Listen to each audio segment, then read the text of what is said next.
Joshy, thanks for spending 5 minutes with Julian, man. No worries, it'll take 10. Let's talk a little bit about sort of where you have come from. Yeah. I think a lot of people would like to know and like to hear, you know, you're the big superstar around town, so I'd like to hear about where you've come from and you know, how you've gotten to where you are. No, I'm originally from Maitland, so you know, it's a 2.5 hour drive from Sydney. And yeah, I grew up there. Mum and Dad worked at home. Are your parents chefs by any chance? No, like Dad was an accountant for about 28 years. Wow. And Mum was secretarial and bookkeeping for him as well. And you know, he's recently in the last 15 years gone into the church. So he's a minister in the Anglican church now. Wow. So, you know, got some power at the top looking after me. So, but yeah, and then I did my apprenticeship in Newcastle.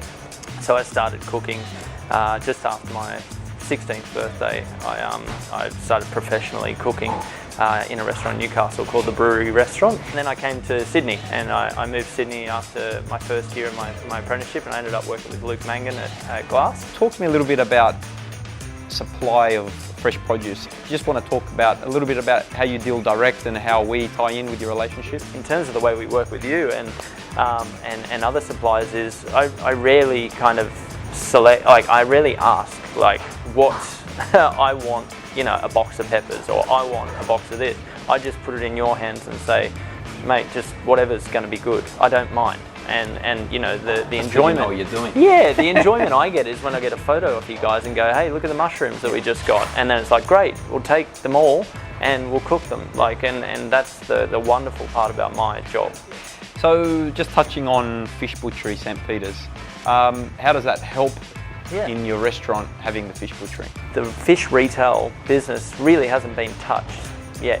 Like, it hasn't been attempted to be glamorous, like, or at least, you know, tightened up a bit. So I wanted to really showcase that a fish shop can be glamorous and that, you know, you can get access to a broad amount of species.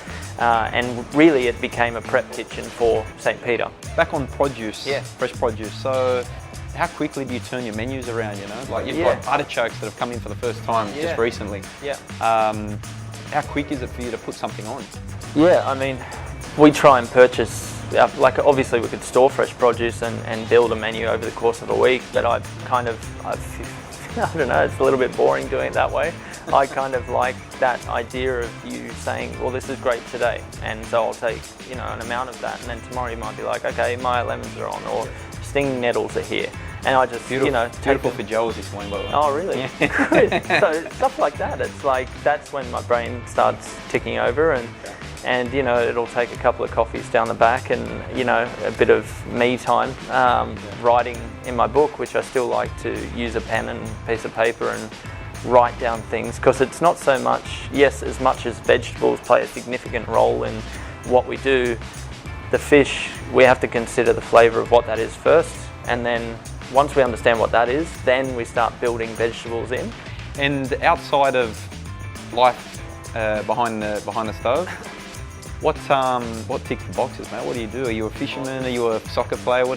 I mean, growing up, Josh Niland behind the TV screen?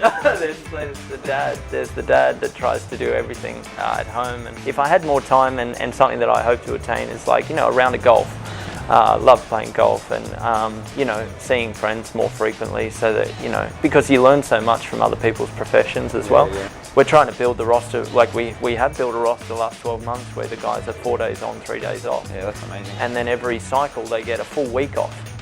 And that's just something that we want to do. And in that week, we're trying to suggest, why don't you go and, you know, make some beer at, you know, Young Henry's, or why don't you go and visit this farm and pull weeds, or why don't you, you know, and just to try to give them a little bit of time either for themselves or just cross-pollinate and educate somewhere else, because the monotony of pulling bones on fish and scaling fish can get pretty full on. So it's not as fun as pulling artichokes out of the ground. No, that's right. That's right. So thanks for spending 5 minutes. It's always a pleasure to spend time with you, and keep doing what you're doing, mate. You're kicking goals. Thank you. Ciao. Bye-bye.